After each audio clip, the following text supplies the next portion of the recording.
Hello everyone. पहले हम लोग पी ब्लॉक में जो बच गया था वहाँ से स्टार्ट करना है, दैट इज़ सल्फ्यूरिक एसिड। देखिए सल्फ्यूरिक एसिड का जो प्रोडक्शन होता है तो सबसे पहले इसका मैन्युफैक्चर हम लोग को पढ़ना है। ये जो प्रोसेस यूज़ होता है दैट इज़ कॉन्टैक्ट प्रोसेस से इसका प्रिपरेशन होता है। तो सबसे पहले इसको जो 3 स्टेप में बनाते हैं उसमें जो फर्स्ट स्टेप है वो है मेरा SO2 का बनना। तो SO2 मेरा कैसे बनेगा, या तो सल्फ़र को आप एयर में बर्न कर दो या सल्फाइड ओर का रोस्टिंग यानी वही बर्निंग इन एयर कर दो, तो मेरा क्या मिल जाएगा SO2 गैस। आप तो से काइंडली रिक्वेस्ट है कि इसे लिखिए, सारे केमिकल इक्वेशन को लिखते रहिए। चलिए नेक्स्ट चलते हैं। अब कहता है जब इसके सेकेंड स्टेप को देखिएगा तो इस SO2 का ऑक्सीडेशन प्रोसेस है, वो है इसका कैटालिटिक ऑक्सीडेशन ऑफ SO2। तो SO2 को हम ऑक्सीडाइज करेंगे तो क्या बनेगा SO3। ये सबसे इम्पॉर्टेंट स्टेप होता है for the manufacture of H2SO4। देखिए होता क्या है, SO2 को जब हम एयर ऑक्सीडेशन कराते हैं, कैटलिस्ट याद रखिए, कैटलिस्ट कौन है V2O5 वेनाडियम पेंटाऑक्साइड, मेरा क्या बना SO3। ये गौर से देखिए, ये डेल्टा H यहाँ पे निगेटिव है यानी ये एक्सोथर्मिक प्रोसेस है। तो ये एक्सोथर्मिक प्रोसेस है, कैटलिस्ट में है और रिवर्सिबल रिएक्शन है। तो देखिए सबसे ज़्यादा चीज़ आपके NCERT में क्वेश्चन है कि मोस्ट फेवरेबल कंडीशन बताइए for the maximum yield of SO3। तो SO3 बनने का पहले आपको रिएक्शन वहाँ लिखना होगा, किसके प्रेजेंस में V2O5। गौर से देखो कि यहाँ पे जो रिएक्टेंट है आपका, ये रिएक्टेंट में कितना मोल है गैस का 3 मोल, और बाद में जब बना तो कितना है 2 मोल। यानी प्रेशर हम बढ़ाएंगे तो किधर जाएगा, जिधर कम नंबर ऑफ मोल्स है, जिधर कम नंबर ऑफ मोल्स से प्रेशर बढ़ाएंगे तैसे भी कंप्रेशन होगा। तो यानी ये किधर जाएगा फॉरवर्ड डायरेक्शन में। कब, जब हम प्रेशर क्या रखना होगा ज़्यादा, यानी ये प्रेशर क्या होना चाहिए हाई। अब दूसरा कहता है कि हमको यहाँ क्या मिला था, ये एक्सोथर्मिक प्रोसेस था। तो एक्सोथर्मिक यानी टेम्परेचर क्या रखना होगा, कम रखना होगा। तो कहोगे सर 720 डिग्री क्यों है, एक्सोथर्मिक था तो हमने कम कर दिया। तो 720 डिग्री इसलिए दिया गया है ताकि इतना तो टेम्परेचर दो ताकि इसका जो डबल बॉन्ड है वो टूट सके और इसके साथ रिएक्शन कर सके। यानी इसको क्या चाहिए, एक्टिवेशन एनर्जी, ताकि उतना टेम्परेचर मिल सके जिसके कारण ये SO3 का प्रोडक्शन कर सके। तो सिंपल सा कंडीशन है, फिर से बोलोगे।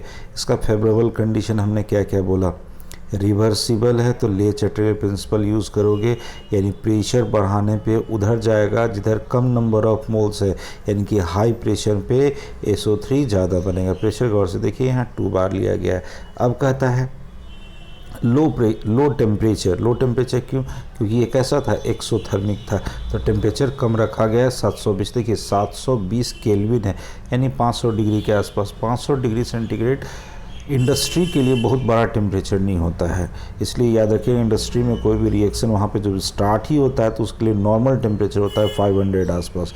इंडस्ट्री में याद रखिएगा 500 का जो टेम्परेचर होता है वो बहुत ज़्यादा बड़ा नहीं कहलाता है। अब जब मेरा SO3 बन गया, SO3 का अब कहता है एब्जॉर्प्शन कराते हैं H2SO4 पे। तो H2SO4 पे जैसे ही एब्जॉर्प्शन ऑफ SO3 और H2SO4 यानी ये दोनों मिलेगा तो क्या बन जाएगा H2S2O7, ये S है, H2S2O7 ये बन गया मेरा ओलियम।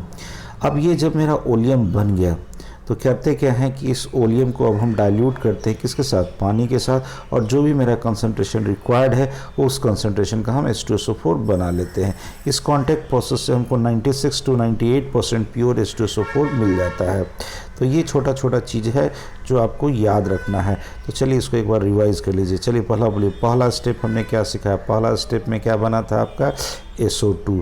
दूसरे स्टेप में क्या हुआ था, SO2 का हमने ऑक्सीडेशन कराया था कैटलिस्ट के प्रेजेंस में। कैटलिस्ट कौन था, V2O5, क्या बना था SO3। बताइए कंडीशन, प्रेशर हाई होना चाहिए, टेम्परेचर कम होना चाहिए। अब इस SO3 को हमने क्या किया, H2SO4 पे एब्जॉर्ब करा दिया, मेरा क्या बन गया ओलियम H2S2O7। इस ओलियम को हम पानी में डाल के अपना रिक्वायर्ड कंसंट्रेशन ऑफ H2SO4 निकाल लेते हैं। अब आइए नेक्स्ट इसका प्रॉपर्टीज़ में कहता है कि देखो लैब में कभी यूज़ करोगे तो H2SO4 को जब मान लो इसको डाइल्यूट ही करना हो तो जिस तरह से मान लो किसी कंटेनर में अगर आप निकाल लीजिए, जैसे मान लो टेस्ट ट्यूब में इस तरह से हमने निकाल लिया, तो टेस्ट ट्यूब में निकाल लिया, इसको डाइल्यूट करना है तो ऐसा नहीं कि इसमें पानी उड़ेल देते हैं, ऐसा नहीं करते हैं। इसको एकदम कहता है एक पीपेट के थ्रू धीरे धीरे यहाँ से पानी मिलाते हैं ताकि, और यहाँ पे धीरे धीरे स्टेयरिंग करते रहते हैं इसे। जैसे मान लो कोई कंटेनर रहेगा, इसमें इसके वाल के थ्रू तिरछा करके मिला और इसको घुमाते रहो, स्टीयर करते रहो, ताकि होता क्या है ये चूँकि कंसनट्रेटेड रहने पे ये अगर इसको आप जैसे ही डालोगे इतना ज़्यादा हीट प्रोड्यूस होगा कि वो कहता है ना कि वेपर बनना शुरू होगा और एकदम एक्सोथर्मिक रिएक्शन, बहुत ज़्यादा हीट इवॉल्व होता है तो वो अनकंट्रोल्ड सा हो जाता है। इसीलिए कहता है कि यहाँ पे हम जो भी पानी मिलाते हैं so concentrated acid must be added slowly into water with constant stirring. हम उसमें जो पानी मिलाएंगे क्या करेंगे, एकदम कॉन्स्टेंटली मिलाएंगे। उसके बाद कहता है ये इसलिए हुआ क्योंकि यहाँ पे क्या था, हीट्स बहुत ज़्यादा प्रोड्यूस्ड होता है। चलिए अब कहा जाता है H2SO4 की chemical reactivity. Chemical reactivity H2SO4 का किस लिए ज़्यादा होता है, क्योंकि यहाँ पे इसकी वोलेटिलिटी कम होती है, स्ट्रॉन्ग एसिडिक कैरेक्टर है, स्ट्रॉन्ग एफिनिटी है पानी के लिए और ability to act as oxidising agent. तो ये एक एक करके हम बताते हैं। देखिए वोलाटाइल कम कब होगा, जब एक दूसरे से क्या बना लेगा, हाइड्रोजन बॉन्ड। तो ये एक दूसरे से हाइड्रोजन बॉन्ड बनाए रखता है। एसिडिक कैरेक्टर इन जिसमें H+ देगा वो हम आगे जिक्र करना है। Strong affinity for water, water से एफिनिटी यही कारण है क्योंकि वहाँ हाइड्रोजन बॉन्ड बनता है। और ability to act as oxidising agent, क्योंकि H2SO4 में सल्फर का ऑक्सीडेशन स्टेट कितना होता है, +6। कोई भी अपने मैक्सिमम ऑक्सीडेशन स्टेट में होता है तो कैसा एक्ट करता है, as a oxidising agent. Clear है। चलिए आगे बढ़ते हैं। अब कहता है मेरा कि हम जो H2SO4 को जब हम पानी में डालें तो यहाँ पे गौर से देखिए, एक H+ रिलीज़ किया, पानी के साथ हाइड्रोनियम आयन बना लिया। तो ये रिवर्सिबल रिएक्शन है। तो इसका इक्विलिब्रियम कांस्टेंट का वैल्यू देखिए बहुत ही ज़्यादा वेरी हाई लिखा हुआ है, Ka1, यानी कि पहला जो इक्विलिब्रियम कांस्टेंट का वैल्यू है ये एक्चुअल में 10⁻³ होता है, यानी 10 से भी बहुत ज़्यादा, ये तो 1000 है, बहुत ज़्यादा है। और जब इसका दूसरा मतलब वही HSO4- जो यहाँ बना था, इसका एक और पानी में H+ निकालोगे तो अब Ka2 का वैल्यू 1.2 × 10⁻² है। गौर से देखिए यहाँ कहाँ 10 से ज़्यादा है, मतलब वो तकरीबन 1000 होता है, और यहाँ कहाँ 10⁻² है। इसका मतलब इसका एसिडिक स्ट्रेंथ सडन गिर गया। Ka का वैल्यू जितना ज़्यादा होगा वो उसका एसिडिक स्ट्रेंथ क्या होगा, ज़्यादा होता है। तो कहता है higher the value of K stronger the acid, यानी H2SO4 is much stronger than HSO4-। आपके NCERT में क्वेश्चन दे रखा है, पूछता है कि वैल्यू ऑफ Ka1 जो है बहुत ज़्यादा होता है Ka2 से, आखिर ऐसा क्यों होता है, ये पूछा है वाई। सुनिए इसका एक्सप्लेनेशन आपके NCERT में तो नहीं दे रखा, अब सुनिएगा। हमने आपको यहाँ पे बताया है, गौर से देखिए, Ka1 कितना है 10⁻³ और Ka2 कितना है 1.2 × 10⁻²। आखिर ऐसा क्यों हुआ, देखो तो HSO4 जब बन गया, यहाँ से जब तुम H+ अगर निकाल रहे हो, यहाँ से अगर हम H+ निकालते हैं तो यहाँ पे पहले देखो तो HSO4 पे कैसा चार्ज था, माइनस, और माइनस में से अगर प्लस आप निकालना चाहिए, क्या ये देगा, इस पे देने का टेंडेंसी नहीं होगा, और नहीं होगा तो ऑफकोर्स फिर भी हम निकालना चाहेंगे, तो यानी कि ये जो निकालेगा उसका एबिलिटी कम है, यानी कि एसिडिक स्ट्रेंथ क्या होगा, घट जाएगा, due to lesser tendency of HSO4 to donate protons. एक कंसेप्ट क्लियर हुआ। दूसरा कहता है ये जो HSO4- बनता है ये रेजोनेंस स्टेबलाइज्ड होता है, SO4 2- भी रेजोनेंस स्टेबलाइज्ड है, लेकिन यहाँ 2- चार्ज है और यहाँ 1- चार्ज है। तो ये जो HSO4- बनता है ये स्टेबल प्रोडक्ट रहता है, इसीलिए H+ देने का कंडीशन इसमें ज़्यादा नहीं होता है। तो हम आपको जैसे रेजोनेंस में सिखाए थे, थोड़ा सा यहाँ पे उसका जिक्र होगा। चलिए यहाँ देखते हैं, ये है मेरा HSO4-, ठीक है। अब गौर से देखो तो यहाँ का पाई, थोड़ा सा इसको बड़ा करें,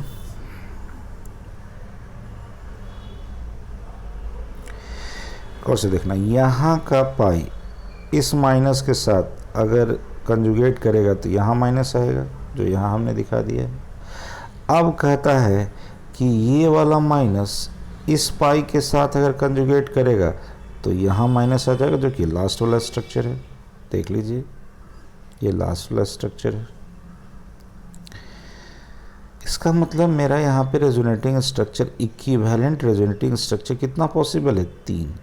तो ये इक्विवेलेंट रेजोनेटिंग स्ट्रक्चर है, यानी रेजोनेंस में क्या, जब भी कोई रेजोनेंस स्टेबलाइज स्ट्रक्चर हो जाता है तो उसकी स्टेबिलिटी बढ़ जाती है, इसका टूटने का टेंडेंसी क्या हो जाएगा, कम।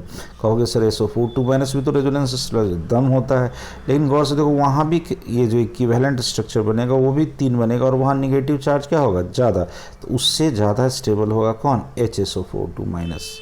ये HSO4 पर 1-। यही कारण है कि HSO4 एक -H+ देना नहीं चाहता। तो आप लोग के स्टैंडर्ड में इतना जानने की ज़रूरत नहीं है, आप बस इतना कह सकते हैं कि HSO4 पे कैसा चार्ज है, निगेटिव चार्ज है, तो उसमें जो प्रोटॉन देने का टेंडेंसी होगा वो क्या हो जाएगा, कम जाएगा, इसीलिए इसका एसिडिक स्ट्रेंथ H2SO4 से बहुत ही कम है।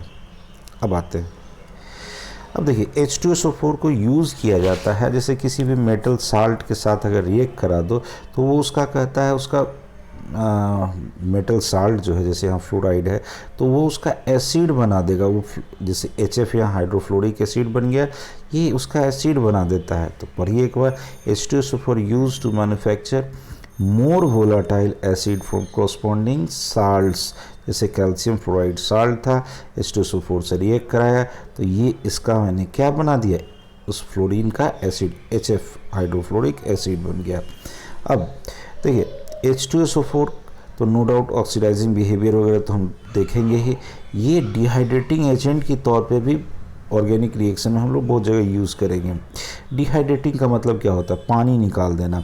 ये क्या है, C12H22O11, मतलब ये कौन है, मेरा सुक्रोज। अब गौर से देखो, इस सुक्रोज में से हम कितना पानी टोटल का टोटल निकाल सकते हैं, तो H अगर मेरा 22 है तो 11 H2O निकाल सकते हैं, 11 का 11 H2O निकाल दोगे तो मेरा कार्बन कितना बचा, 12, तो ये कार्बन ब्लैक जो बचता है, ये कार्बन ब्लैक मतलब पूरा जला हुआ शुगर आपको दिखाई देगा। अब कहता है this phenomena is called charring of sugar, ये याद रखिएगा, what is charring of sugar. तो ये सब NCERT का टर्म्स जो लिखा है, ये सब टर्म जो बड़ा अजीब अजीब स्टेटमेंट होता है, सबको अच्छे से समझिए। What is charring of sugar, sugar मतलब सुक्रोज, उसको मैं H2SO4 से रिएक्ट करा दूँ तो सारा पानी निकल जाता है। अब वो मेरा जला हुआ जो कार्बन ब्लैक बचता है, this process is called charring of sugar, यानी डिहाइड्रेशन ऑफ शुगर जब होता है तब ये क्या बना दिया, carbon black, this process is known as charring of sugar. चलिए, अभी मैंने बताया था कि स्ट्रॉन्ग ऑक्सीडाइजिंग एजेंट की तरह बिहेव करता है, इसको समझिएगा, यानी दूसरे को ऑक्सीडाइज करेगा तो खुद रिड्यूस करेगा। तो एक चीज़ आप रिएक्शन में याद रखना कि जब H2SO4 जब मेटल का ऑक्सीडेशन कराता है तो खुद जाता है SO2 में, ये याद रखना है, खुद कहाँ गया, SO2 में। गौर से देखो, यहाँ कॉपर 0 से, यहाँ पे कॉपर 0 से +2 में गया, यहाँ कार्बन 0 से +4 में गया, यानी कार्बन का यहाँ ऑक्सीडेशन हुआ। वैसे ही ऊपर में कॉपर का भी ऑक्सीडेशन हुआ, लेकिन खुद तो देखो H2SO4 यहाँ एक्चुअल में ये H2SO4 +6 स्टेट में है, और ये +6 से कहाँ चला गया, यहाँ पे ये +4 में जा रहा है, ये आपका +4 में जा रहा है। कहने का मतलब क्या हुआ कि ये सिंपल सा है, ये +6 से कहाँ चला गया, मेरा +4 में, तो इसका खुद का रिडक्शन हुआ और दूसरे का क्या करा दिया, ऑक्सीडेशन। अब इसके यूजेस में आते हैं, तो कहता है H2SO4 को किंग ऑफ केमिकल कहा जाता है। क्यों, क्योंकि ये इंडस्ट्री में 100 से नहीं मोर, अब तो जहाँ तक पता है तकरीबन 1000 से ज़्यादा अदर केमिकल बनाने में ये यूज़ होता है, इसीलिए इसको कहा जाता है किंग ऑफ केमिकल। कहता है सबसे ज़्यादा जो यूज़ है, जो आपको कुछ एक पढ़ना है तो याद रखिएगा, फर्टिलाइज़र्स जिसमें भी सल्फ़र होगा, ammonium sulphate, super phosphate, petroleum की रिफाइनिंग में हम लोग जितना भी जो डाई वगैरह यूज़ करते हो, या फिर पेंट जो बनता है, पेंट जो पेंटिंग की जाती है, उसका जो पिगमेंट्स होता है उसके मैन्युफैक्चरिंग में, डिटर्जेंट इंडस्ट्री में जो हमारा जो आपका डिटर्जेंट पाउडर होता है या फिर आपका डिटर्जेंट केक होता है, उसमें इसका बहुत बड़ा एप्लीकेशन है मेटलर्जिकल में। तो होता क्या है, मेटल्स का जब हम प्योर फॉर्म लेना होता है, जैसे इलेक्ट्रोप्लेटिंग हो, ये सब जो केस होता है, तो उसमें पहले मेटल को क्लीन करना होता है, तो क्लीनिंग के लिए H2SO4 यूज़ होता है, इसलिए मेटलर्जिकल। अब कहता है इसको बैटरी के स्टोरेज में यूज़ करते हैं, और आपको देखते हो जो घर में जो बैटरी होता है, उस बैटरी में जो आपको पता होगा जो इलेक्ट्रोलाइट की तरह यूज़ होता है, कौन रहता है, H2SO4, उसमें पानी मतलब डाइल्यूटेड कंडीशन में रहता है, और लेबोरेटरी में तो एज ए रिएजेंट होता ही है।